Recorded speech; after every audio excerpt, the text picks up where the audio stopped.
Που έχω την τιμή και την χαρά να φιλοξενώ έναν πολιτικό επιστήμονα και ακτιβιστή της ΛΟΑΤΚΙ Πλάς κοινότητας, ο κύριος Γιώργος ή Ζόρζ Κουνάνης. Προτιμώ το Ζόρζ, μπορώ να το χρησιμοποιώ? Φυσικά και εμένα μου αρέσει περισσότερο. Πολύ ωραία, Ζόρζ.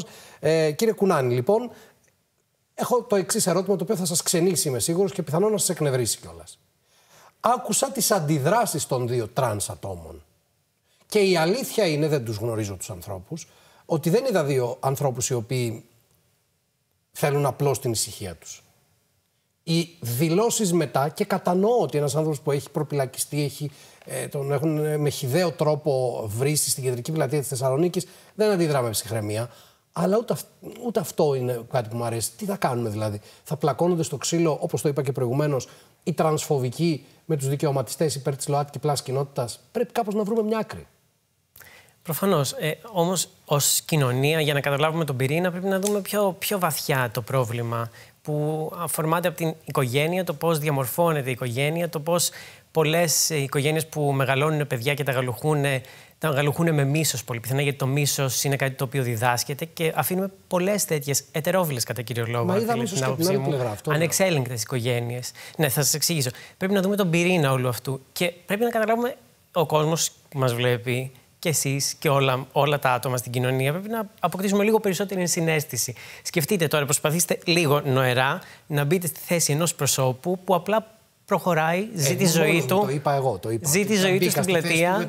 Είπα ότι είναι βαθύ το βίωμα και ξαφνικά να τρέχουν 200-300 άτομα πίσω από σένα και να σου ουρλιάζουν, να σε φτύνουν, να χρησιμοποιούν αυτούς. Δεν τον προπυλακίσαν όμως. Ναι, βεβαίως. Ό,τι κατάλαβα, δεν τους χτυπήσαν. Υπήρξε σωματική βλάβη. Και έχουμε και δίωξη για σωματική βλάβη. Ναι, τέλος πάντων. Αυτό πρέπει να δούμε και το θύμα σε βαθιά ενσυναίσθηση, αλλά και τις ρίζες. Προφανώς είμαι πολύ θετικός στο να τιμωρηθούν πάρα πολύ αυστηρά. Ο νόμος μας, επίσης, ο ποινικός κώδικας, προβλέπει και την άμυνα. Δηλαδή, θα μπορούσε να δικαιολογηθούν τα πρόσωπα αυτά αν εκείνη την ώρα ασκούσαν σωματική βία. Δεν το συζητώ. Αλλά είναι άλλο πράγμα εκείνη την ώρα και άλλο πράγμα την επόμενη μέρα που υποτίθεται ότι κάπως έχουν καταλαγιάσει τα πνεύματα.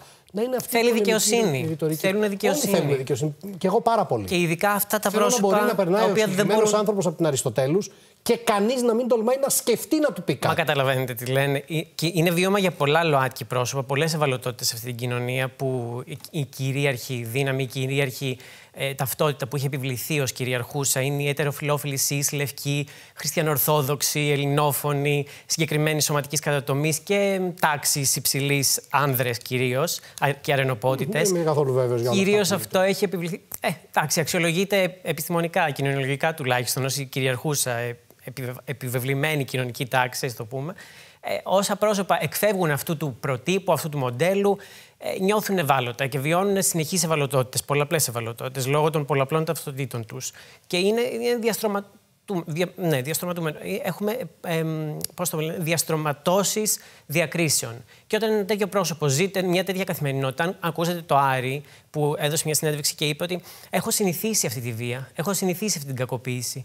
Αυτό το θέλουμε ως κοινωνία? Καθόλου. Οι ευαλωτότητες, τα πρόσωπα γενικά που αισθάνονται ούτως ή άλλως ευάλωτα, υπάρχοντας και ζώντας συνεχώς σε καθεστώς απειλής, δεν μπορούν να νιώθουν ισότιμοι πολίτες. Θέλουμε κάτι τέτοιο για την κοινωνία μας. Νιώθετε, παράδειγμα, εσείς συνεχή απειλή στην ελληνική κοινωνία? Εγώ προσωπικά έχω ζήσει και πολλές επιθέσεις και νιώθω ακόμα απειλή. Και τώρα που ερχόμουν εδώ, επειδή πέρναγα από σκοτεινά σημεία, αισθανόμουν ότι κάτι μπορεί να συμβεί. Είχα μια επιφυλακή. Οι άνθρωποι οι οποίοι δεν είναι μέλη της ΛΟΑΤΚΙ κοινότητας. Ναι, αλλά η στοχοποίηση μιας θηλυκότητας στην πατριαρχική ελληνική κοινωνία είναι πολύ μεγαλύτερη. Και πρέπει να το ζήσετε για να το καταλάβετε. Είναι το προνόμιο που μπορεί να έχει μια αρενοπότητα ή ένας άνθρωπος που ανήκει στις κοινωνικές κατηγορίες αυτές που σας είπα. Αποδεκτές κοινωνικά. Αποδεκτές, τέλος πάντων, επιβεβλημένες ως κυριαρχούσες. Επιβεβλημένες ως κυριαρχούσες είναι ο πιο ορθός επιστημονικά όρος, γιατί αυτό έχει γίνει κοινωνικά και έτσι ομαδοποιημένα και διαστρωματωμένα, έτσι όπως έχει γίνει με τις κοινωνικές δυναμικές και τη διαστρωμάτωση εξουσίας μέχρι τώρα. Άρα αποδίδεται τη βία που ασκήθηκε στα δύο αυτά τρανς άτομα, γιατί μιλάμε για ανήλικους και αυτό ήταν το πιο τρομακτικό απ' όλα. Την αποδίδεται στον τρόπο με τον οποίο μεγάλωσαν αυτά τα παιδιά. Στον τρόπο με τον οποίο μεγάλωσαν στα σχολεία μας, που συνεχίζουμε ακόμη και σήμερα, το 2024, να μην έχουμε συμπεριληπτική σεξουαλική αγωγή. Φυσικά την Εκκλησία, το κήρυγμα μίσους που από Άμβονος συνεχώς το είδαμε και πολύ πρόσφατα με αυτό που διάβασαν από Άμβονος. Δεν τιμωρούνται φυσικά. Είναι τα μίντια Και εσείς εκπροσωπείτε ένα κομμάτι αυτών που μέχρι πρότινος βλέπαμε πάνελς να μιλάνε για τη ζωή μας, για το αν πρέπει να υπάρχουμε. Προφανώς, αλλά εκπροσωπείτε τον δημοσιογραφικό κόσμο, την τηλεόραση, όλους αυτούς τους ανθρώπους που μέχρι πρότινος και πολύ πρόσφατα χρησιμοποιούσαν το βήμα τους και για να κακοποιήσουν έμεσα, αλλά και άμεσα σε πολλές περιπτώσεις πολύ πιο παλιά.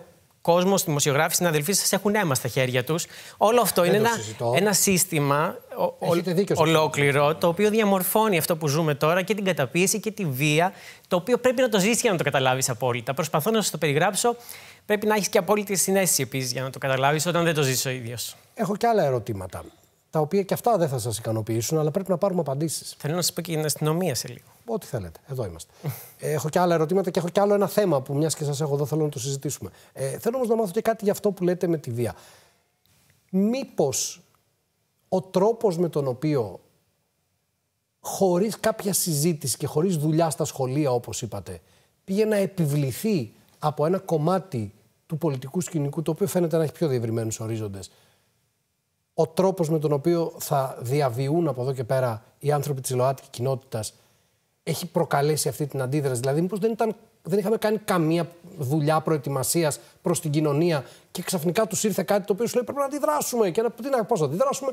Θα πάμε στην πλατεία Αριστοτέλους να κράξουμε 2 τρανς. Δεν φταίει το θύμα. Και ποτέ δεν θα φταίει το θύμα. Δεν είπα εγώ ότι φταίει το θύμα. Έχει έμεση ανάγνωση αυτό που λέτε, ως ρίχνει φταίξιμο στο θύμα. Στην κυβέρνηση ρίχνει, όχι στο θύμα. Και η κυβέρνηση και η κοινωνία. Δεν μπορεί να πάει στα σχολεία το θύμα να κάνει κάτι. Καταλαβαίνετε όμως ότι όταν το σύστημα όλο δεν έχει διαμορφωθεί έτσι ώστε να ενισχύει και να διδάσκει τους θύτες, να μην είναι θύτες, γιατί αυτό είναι το πρόβλημα. Μήπως η κυβέρνηση αντί να κάνει αυτό που πρέπει, αυτό που περιγράψατε, δεν έχει καμία σχέση με τα θύματα. Ωστόσο, η πολιτική. Μήπως η κυβέρνηση θα έπρεπε να το έχει δουλέψει λίγο πιο, πώς να το πω, σοβαρά? Δηλαδή, μήπως να έχει κάνει αυτή τη δουλειά που μόλις περιγράψατε. Αναμφίβολα. Είναι κάτι το οποίο έχει αλυσίδα ως κοινωνικό φαινόμενο. Ωστόσο, η πολιτική πρωτοβουλία είναι πάρα πολύ σημαντική. Διαμορφώνει το κοινωνικό πλαίσιο άνωθεν.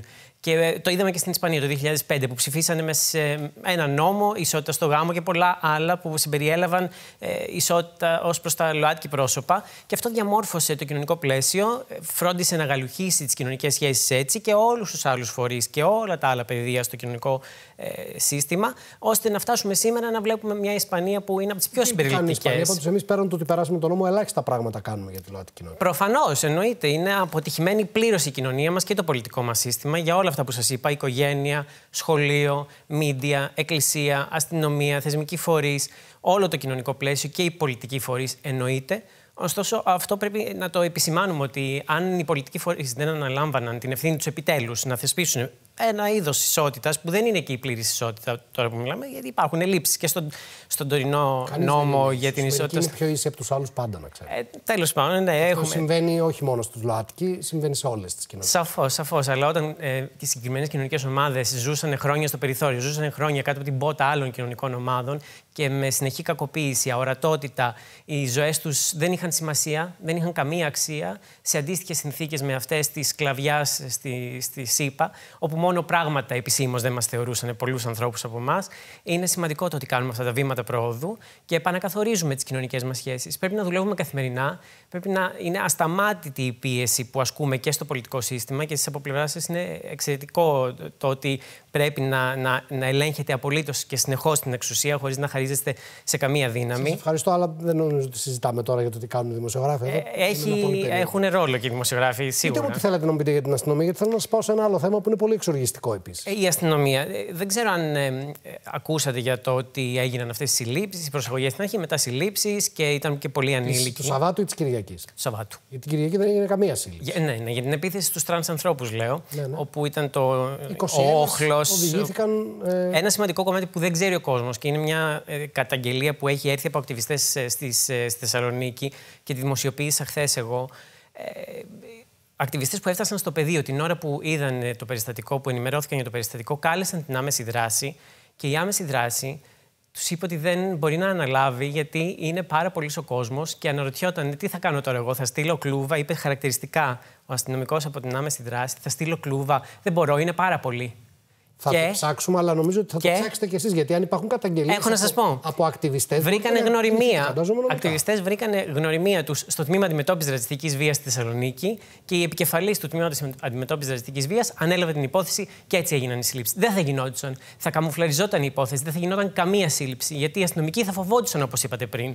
Και είναι ασύλληπτο. Γιατί και εγώ έχω υποστεί αστυνομική βία από αστυνομικούς και ξέρω πώς είναι και να φοβάσαι τους αστυνομικούς και οι αστυνομικοί να μην επεμβαίνουν. Δεν έμπλεξα με την αστυνομία, εκείνη έμπλεξε μαζί μου, γιατί όπως σας είπα πριν, περπατούσα ελεύθερος στον δρόμο με τον πρώην σύντροφό μου, χέρι-χέρι, και δημιουργία αστυνομικών στην Διονύσιο Αεροπαγήτου που στέκονταν απλά και. Στέκονταν εκεί, άρχισαν να σχολιάζουν ομοφοβικά για εμάς. Ένα από τα χαρακτηριστικά σχολιά τους ήταν μεταξύ τους, φωναχτά το είπανε, ποιος είναι ο άντρας, είναι ζευγάρι, ποιος είναι άντρας. Και εμείς επιλέξαμε να αντιδράσουμε, καλούσαμε την ίδια την αστυνομία, καλούσαμε φορείς, ΜΚΟ, γνωριμίες. Εκείνοι επέλεξαν να μας εκφοβήσουν. Μας πλησίασαν, ήθελαν να κάνουν έλεγχο στις τσάντες μας. Εγώ ζητούσα να μάθω τον νόμιμο λόγο για να κάνουν έλεγχο στις τσάντες μας. Δεν μας τον παρουσίαζαν. Μετά μας στήσαν στον τοίχο. Εμένα με έσπρωξαν κιόλας, με έπιασε από το χέρι και με έσκησε ανάποδα. Κινηθήκαμε, τα κάναμε όλα, αναγνωρίσαμε, καταθέσαμε. Το έθαψε η εισαγγελία. Και ήθελα να σας πω πριν, και αυτοί που αφέθηκαν ελεύθεροι που είπατε πριν, αφέθηκαν λόγω εισαγγελίας. Δηλαδή και οι αστυνομικοί όργανα είναι βραχίονες του κράτους. Αλλά περιμένουμε λίγη περισσότερη πρωτοβουλία. Και βεβαίως να μην μας επιτίθενται. Να μην γινόμαστε στόχος τους. Είναι πολύ ενδιαφέρον. Την αστυνομική βία και την αυθαιρεσία πρέπει να την επισημαίνουμε. Δεν είναι ότι αυτοί έχουν το μονοπόλιο της βίας, ναι, μεν, αλλά δεν μπορούν να κάνουν ό,τι θέλουν και δεν πρέπει να τους αφήνουμε να κάνουν ό,τι θέλουν. Θέλω να δούμε μαζί για κάτι και θέλω ένα μικρό σχόλιο. Θέλω να δούμε 2 φωτογραφίες από την Κέρκυρα. Το οποίο πραγματικά. Δεν έχω χειρότερο. Δεν ξέρω πραγματικά. Με έπιασε σύγκρι όταν τις είδα. Αυτό είναι το ομοίωμα του Στέφανου Κασελάκη. Το οποίο το έκαψαν στην Κέρκυρα γράφοντας Καρναβολάκης. Είναι βέβαιο ότι κάποιος το έχει φτιάξει. Και όλοι στην Κέρκυρα πιθανολογώ ότι ξέρουν. Δυστυχώς. Θέλω ένα σχόλιο σας. Φρικτή εικόνα. Φρικτή εικόνα. Εξοργιστικά τρανσφοβική, ομοφοβική εικόνα. Δεν ξέρω, δεν μπορώ να καταλάβω ότι προσπαθούν να δικαιολογήσουν μέσω του καρναβαλιού ή αυτού του εθήμου, το οποίο διαμορφώνει συγκεκριμένες κοινωνικές συνήθειες στην Ελλάδα. Είναι απαράδεκτο, είναι εξοργιστικό, ακραία ομοφοβικό, τρανσφοβικό, τοξικό. Δεν το καλωσορίζουμε σε καμία περίπτωση και εκτρέφει το μίσος στην κοινωνία μας. Και ήθελα να σημειώσω και για τα προηγούμενα. Και θα κλείσουμε με αυτό. Ναι, ήθελα να θίξω και τον ταξικό παράγοντα και την ακραία φτωχοποίηση και ακραία εξαθλίωση της κοινωνίας μας οικονομικά σε πολλές περιπτώσεις κοινωνικών ομάδων. Είναι η κοινωνία μας εξαθλιωμένη οικονομικά. Σε μεγάλα κομμάτια της, δυστυχώς. Επειδή παρακολουθώ την οικονομία, δεν μπορούν να αγοράσουν πρέπει να σας πω, βασικά είδη. Δεν μπορούν είστε πολύ νέος, επειδή εγώ είμαι πολύ μεγαλύτερός σας και επειδή παρακολουθώ την οικονομία, δεν έχει σημασία τι πιστεύουμε. Οι αριθμοί δείχνουν πάντοτε την αλήθεια εδώ. Και οι αριθμοί είναι πάρα πολύ βελτιωμένοι. Οπότε είναι ένα σχόλιο που δεν το δέχομαι αυτό. Η κοινωνία μας, σκεφτείτε ότι η χώρα μας, η οποία είναι μια χώρα 201 ετών, είναι μέσα στις 25 πιο ευημερούσες χώρες στον πλανήτη. Τέλεια. Όταν ξεκινήσαμε αυτό το ταξίδι από τον Δεύτερο Παγκόσμιο και μετά, ήμασταν μία από τις πιο φτωχές χώρες του κόσμου. Δυστυχώς δεν βλέπουμε αυτό το αποτέλεσμα. Εγώ είμαι και συνδιαχειριστής της ομάδας ΛΟΑΤΚΙ Εργασιακής Υποστήριξης και συνεχώς βλέπουμε αιτήματα από ΛΟΑΤΚΙ ανθρώπους που είναι άνεργοι, δεν μπορούν να βρουν εργασία. Η κοινωνική ομάδα μόνο είναι έτσι. Και πολλές άλλες κοινωνικές ομάδες. Η ακραία φτωχοποίηση είναι κάτι το ευρέως γνωστό στην Ελλάδα και το σημειώνει και ο ΙΕ. Όχι, δεν θα συμφωνήσω μαζί σας, δυστυχώς. Εντάξει, συμφωνούμε πως διαφωνούμε και απλά ήθελα να το θίξω ως εξήγηση και για την ακραία ναζιστικοποίηση. Μαζί με τις άλλες εξηγήσεις που είδαμε, την ακραία ναζιστικοποίηση και ακροδεξιοποίηση. Δεν έχουμε το αντίστοιχο και από την ακραία αριστεροποίηση. Δεν έχουμε και εκεί φασιστικές συμπεριφορές. Δεν θα συμφωνήσω για την θεωρία των 2 άκρων. Εμένα με βρίσκει αντίθετο. Είπα ότι και αυτοί με φασιστικό τρόπο κινούνται. Δεν έχει σημασία αν οι ίδιοι αυτό χαρακτηρίζονται σαν δημοκράτες. Δεν είναι. Άσκηση βίας φυσικά είναι κάτι το οποίο. Είναι κάτι που πρέπει να το καταγγέλουμε από όπου και αν προέρχεται. Θα πρέπει να σημειώνεται ως κάτι το οποίο πρέπει να αποθαρρύνεται. Θέλω να σας ευχαριστήσω πάρα πολύ. Ήταν ο κύριος Ζόρζος Κουνάνης, πολιτικός επιστήμονας και ΛΟΑΤΚΙ Plus ακτιβιστής. Σας ευχαριστώ πάρα πολύ που ήσασταν εδώ. Σας ευχαριστώ.